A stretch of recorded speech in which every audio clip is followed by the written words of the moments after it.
안녕하십니까. 지금 서울중앙지방법원에 이거 사무분담이 결론이 났습니다. 사무분담이. 그래서 이제 그 판사들의 그 사무분담이 정해졌는데 예상대로 제가 이제 미리 이거 말씀드렸잖아요. 김동현은 이제 이거 자기가 떠난다고 미리 여러 번 공언을 했어요. 그래서 이제 유동규 정인신문까지만 끝내고 대장동 떠난 거예요. 그래서 이제 그 판사가 바뀌었는데 새로운 그 이진관 판사님, 이진관 판사가 어떤 사람인가? 제가 법조계 그 여러 경력과 취재 요걸 첫째 말씀드리고, 그 다음에 그 지기현 부장은 역시 예상대로 유임이 된 거예요. 지기현 부장은 이제 자기가 끝까지 그 책임을 지고 내란 사건을 끝내겠다. 그래서 이제 그 배당을 안 해요. 다른 사건은 이제 배당을 안 하고 1년 내내 그 내란 사건만 지귀현 부장이 책임지고 합니다. 그리고 이제 그 집중심리를 한다. 집중심리. 이렇게 예고를 했고. 그래서 이제 그 중앙지법에 합의부가 이제 하나 또 신설됐어요. 왜 그러냐면 지귀현 부장은 내란 사건 하기 때문에 합의부가 신설되고요. 그 다음에 영장 담당이 4명이 했잖아요. 옛날에 3명까지 줄었다가 다시 4명 늘었는데 4명은 이제 무난한 것 같아요. 제가 보기에 바뀌었어요. 다. 실제 이런 거는 이제 사무분담은 주로 이제 법원장하고요. 그 다음에 수석부장 판사가 상의해서 하기 때문에 무난하게 법원장이 이번에 바뀌었기 때문에 저번에 오민석, 김정중은 이게 바뀌고 법원장이 바뀌어서 영장 담당한 제가 경력을 보니까 4명 다 무난하다. 이렇게 보시면 돼요. 결국 의미 있는 게 지기현 부장은 남아있고, 그 다음에 이진관이 특히 새로 왔기 때문에 중점적으로 이제 이진관 판사가 어떤 분인가. 이 부분을 보면요. 기초적인 양력을 보면 일단 나이는 이제 1973년생입니다. 73년. 이게 누가 좀 닮았네. 73년 한동훈 할 때 73년 설국대니까. 그리고 이제 고향은 마산입니다. 마산. 그리고 시험도 빨리 됐어요. 시험도 이제 40회 시험이 됐거든요. 98년에 40회 시험이 됐다. 원래 이제 73년생이고 96년에 졸업하고 서울법대를. 고향은 이제 마산인데 마산고등학교, 옛날에 유명한 학교입니다. 마고라고. 마산고등학교 졸업하고 서울법대를 졸업하고, 그 다음에 2년 뒤에 졸업을 96년도에 하고 2년 뒤에 사법고시 30회. 원래 사법고시하고 연수원이 10회 차이 나니까 사법고시는 이게 40회니까 원래 연수원 30기가 돼야 되는 거예요. 근데 아마 이게 군대 문제가 있었는가? 하여튼 2년 뒤에 들어왔어요.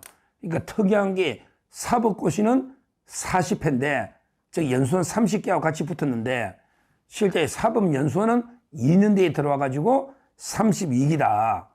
연수원은 32기. 그 다음에 사법고시는 40회다.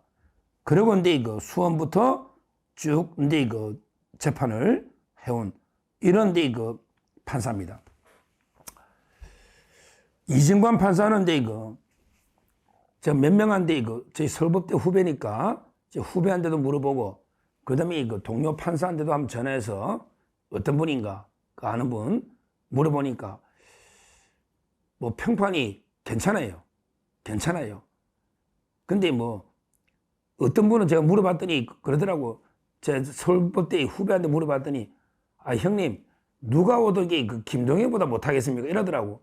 이게 딱 맞는 말이에요. 누가 봐도 김동현보다 낫겠지. 김동현보다는. 그러니까 이번에 판사가 바뀐 거는 무조건 이게 잘 된 거예요. 결국 김동현은요, 이재명이 위정교사를 무죄를 해주고, 그 다음에 대장동은 시간만 끌다가 떠나버린 거예요. 2년 동안 이게 한 게 위례 하나밖에 없어요.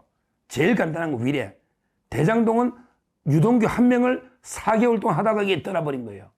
이게 김동연입니다. 정말 이게 부끄러운, 우리 사범이 부끄러운 짓을 하고 김동연이 떠났다. 근데 이진관도 그렇고요.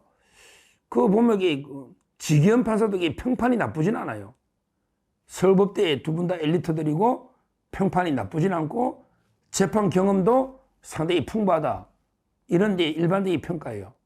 제가 뭐 많이 물어본 건 아닌데 한 3명 정도 물어보니까 이진관 판사에 대해서 평가가 상당히 나쁘진 않다.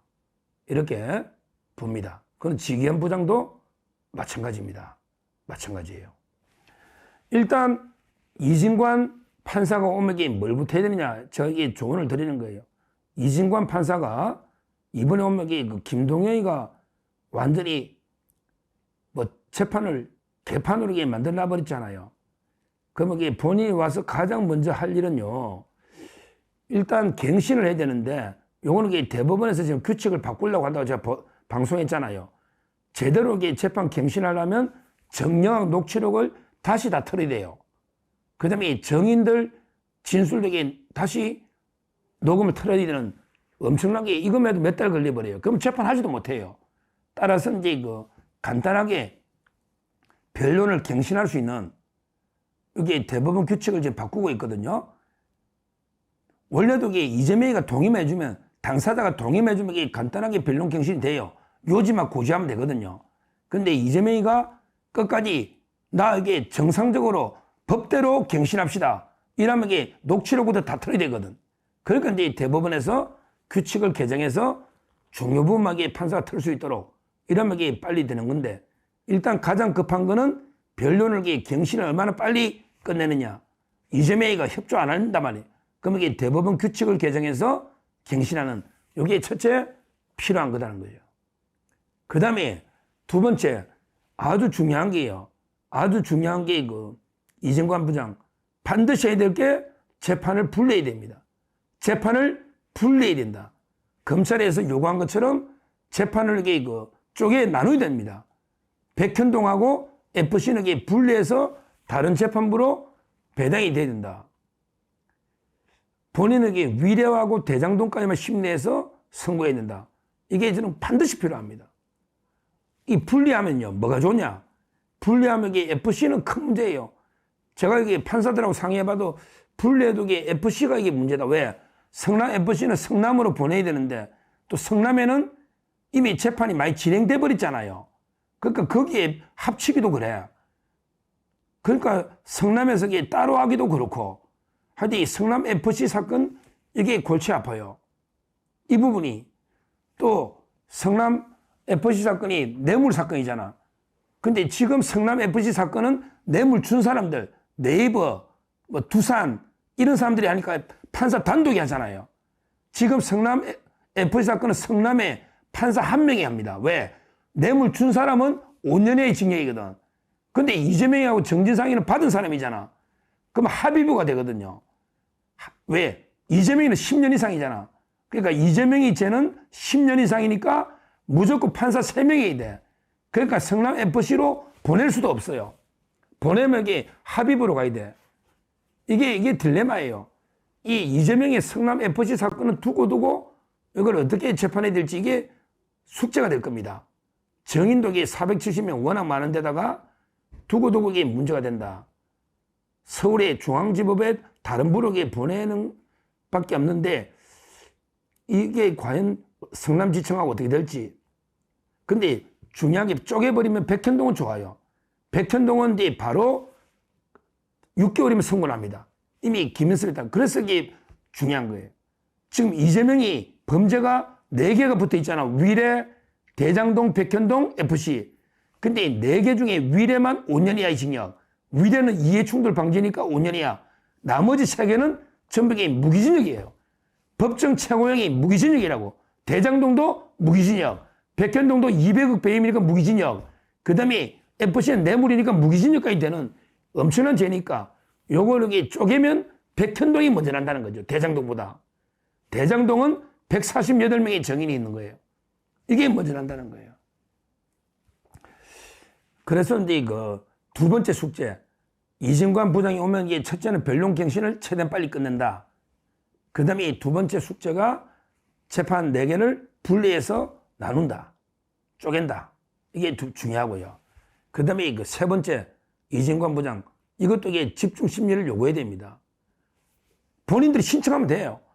나도 이재명 재판을 어떻게든 빨리 1년 안에 끝낼 테니까 다른 사건 배당 안 하고 이것만 하게 해달라. 이렇게 해야 됩니다. 제 말은 진짜 이게 필요합니다. 이재명 재판은. 이재명이 민주당 대선 주자인데 집중 심리에서 빨리 끝내줘야 되잖아요. 원래 이렇게 했어야 되는 거예요. 근데 이미 늦어버린 거죠. 김동연이가. 집중 심리 해가지고 일주일에 2번 이상 집중 심리 하면요. 148명이니까 1년 안에 끝낼 수가 있거든요. 끝낼 수가 있는 거예요. 하루에 헌재처럼 헌법재판 봤잖아요. 90분을 제한하잖아. 초식에 어떠라고 하잖아. 초식에. 물론 그렇게는 하면 안 되겠지만 정인을 최대한 하루에 집중적으로 부르면서 집중 심리를 FM들 하면요. 148명이면 저는 1년이면 가능하다. 가능한 숫자다. 하루에 2~3명 오전 오후를 하면 이렇게 보이거든요. 이재명을 집중 심리에서 어떻게 이게 빨리 난리된다. 이렇게 봅니다. 세 가지를 제가 하는 게 첫째, 갱신 절차를 신속히 마무리하라. 두 번째, 재판을 4개를 분리하라. 세 번째는 이게 집중 심리를 해서 어떻게든 이게 신속히 끝내야 된다. 이 문제 있고요. 그 다음에 네 번째, 중요한 게 이게 중요합니다. 만에 하나 그 이재명이가 만에 하나 조기 대선해가지고 대통령 노고라면 재판에 안 논다 할 거 아니에요. 아예 안 놀 거라고. 그냥 지금 이게 개무시할 거라고. 이럴 때 흔들리면 안 됩니다. 이게 제일 중요합니다. 이재명이는 벌써 대통령 되고 나면 나 재판 올스톱이다. 되고 나면 올스톱 된다는 게 다수설이다. 말도 안 되는 게 가짜뉴스로 재판 보이콧하려고 지금 사법 쿠데타를 꾸미고 있다고 제가 했잖아요. 근데 그게 아직 대법원에서 입장이 없잖아요. 누가 결정하냐고. 재판이. 그거는 재판장이 일단 결정하는 거예요. 1차적으로. 맞잖아요. 누가 결정해 주느냐고. 다수설인지 아닌지 학자들 어떻게 제가 보기에 압도적인 다수결에는 재판 되거든요. 그러니까 만에 하나 조기 대선 분위기가 막 되고 탄핵돼도 이 재판 흔들리면 안 됩니다. 그거는 그거고 이재명이 너는 대통령이 될 때까지는 무조건 와야 되고 일주일에 2번. 될 때까지는 무조건 와야 되고 되고 나서도 중단 안 된다. 이걸 천명해야 되는 거예요. 물론 대법원에서 판단해주면 제일 좋죠. 근데 대통령이 될 때까지는 아무것도 아니잖아요. 여기에 김동연처럼 전부 재판 연기해줘버리면 아무 재판도 안 되는 거예요. 대통령이 되기 전까지는 아무것도 아니잖아, 이재명이가. 그러니까 그때까지 일주일에 2번씩 계속 집중 심리를 하면 하루 종일 심리하면 이재명이는 아무것도 못할 거 아니에요. 근데 경선도 못 나가. 지방 순회가 안 돼. FM대로 재판하겠다. 대선 선거운동도 못해. 그거 봐주고 저거 봐주고 저거 봐주고 하면 재판이 개판대가 사법부가 완전히 무너져 버리는 거예요. 이건 명심해야 됩니다. 이진관 부장 맞잖아요. 나한테 대선 놈에게 재판 다 올 수도 없다면 우리 대통령 선거 기간 경선부터 2달 동안 재판 안 합니다. 이러면 끝나는 거예요. 거기서. 그럼 대통령 되면 당연히 안 하겠지. 이러면 끝나는 거 사법부 끝나는 거예요. 이게 1차적인 판단은 이진관 부장한테 있는 겁니다. 이 부장이 가벼운 지위가 아니에요. 윤석열 대통령 구속하냐 안 하냐 지기현 부장이 자기 손에 달려 있는 거예요. 그게 사명감이 되거든요. 이재명의 운명도 본인이 부장 판사면 자기 손에 있는 거예요. 따라서 절대 그래서는 안 되겠지만 만에 하나 조기 대선 가더라도 재판 진행이 흔들려서는 안 된다. 이재명이 끝까지 재판 와라 이러면 경선도 못 나올 거라고. 와라. 흔들리면 안 된다. 2번 안 오면 구속해버리대요. 그게 판사입니다. 2번 무단 결석하면 구속해버리 된다. 이 말입니다. 하여튼 제가 평가로는 그래도 제대로 나름대로 재판경이 풍부하고 또 서울법대는 엘리트예요. 이분이 실력도 대단하더라고. 미국의 UC 버클리 대학도 올해 또 있다 왔어요. 2013년에 미국의 UC 버클리 대학도 있다 오고요. 경력만 보면 아주 풍부합니다. 32개 아마 대표적으로 우리 신진우 부장판사 유명하죠. 신진우, 수원의 신진우. 그 다음에 그 옆에 또 박정호 부장판사, 이게 동기들 32기 서울법대 트리오들. 요즘 이게 법원의 주축입니다. 32기에서 30기. 그 사이가 우리 법원의 중심 축인데요. 이거 흔들려버리면 안 된다. 다시 한번 이게 이진관 판사 4가지 신속하게 갱신 절차하고, 그 다음에 두 번째 4개 재판을 쪼개고, 세 번째 대장동을 집중심리해서 1년 내에 끝내고, 그 다음에 4번째 가장 중요한 게 탄핵이든 어떤 정치 상황에도 사법부가 흔들리면 안 되고, 이재명의 재판은 예정대로 이게 2번이면 하루 종일 예정대로 이게 진행이 된다. 이 4가지를 자 촉구하고요. 앞으로 상당히 중요한 역할을 맡았으니까 사명감으로 소신껏 일해야 된다. 이 말씀 드리고요. 그 다음에 직연부장 한 말씀만 드리면 남았는데, 직연부장이 자꾸 10일 동안 또 내라는데 그걸 끌면 안 돼요. 제가 당일날 결정해야죠. 구속 취소는 원래는 이게 당일이나 넣어줘도 그 다음날 하는 게 원칙이에요. 구속 취소라는 건 이게 구속을 부적법이니까 취소하는 거거든요. 보석하고 좀 틀려요. 보석은 이제 뭐 며칠도 끌다가 어떨 때는 이게 뭐 선고 때까지 보석을 그냥 끌어버린 수가 있는데, 구속 취소는요, 어떻든 저떻든 이게 결론은 신속하게 내려주는 게 맞는 제도입니다. 구속이 부적법하다는 거 아니에요. 지금 이게 숙고를 해보겠다고 했는데 10일 동안 이게 자료를 내, 이건 제가 보기에 이건 아닙니다. 여기에 대해서 이게 비판 여론이 있어요. 그래서 어떤 이게 좌파 패널들은 10일 하는 거 보기에 물 건너간 게 아닌가 이러고요. 제한테 어떤 현직 부장판사도 10일간 기간을 준다? 그러면 이게 구속 취소 안 하려고 하는 게 아니냐? 이런 게 우려 목소리가 많아요. 많은 거. 그렇지만 이제 저는 아직도 숙고해보겠다. 그 약속을 아직도 이게 믿고 있고요. 그 피해자 인권을 생각해 보세요. 앞으로 이게 획기적인 구속기간 계산법이나 여러 가지 관할 문제나 또는 이제 수사권 문제 이게 중요하기 때문에 숙고는 한다 하지만 이제 한 10일이니까 아마 10일쯤 뒤에 결론을 내릴 것 같긴 한데, 진짜 마지막 제가 말씀드리지만 여기에 우리 법치의 운명이 있거든요. 반드시 이게 대통령 석방해서 그러면 이게 법치가 삽니다. 정의가 살아요. 대한민국이 사니까 다시 한번 이게 직연부장께 윤석열 대통령 빨리 구속 취소를 해라. 이걸 한번 촉구하고요. 내란 재판도요. 내란은 게 터무니없잖아요. 대거 전부 내란에 대해서 무죄 판결을 해가지고 한번 법치를 살려달라. 이렇게 말씀을 드립니다. 감사합니다.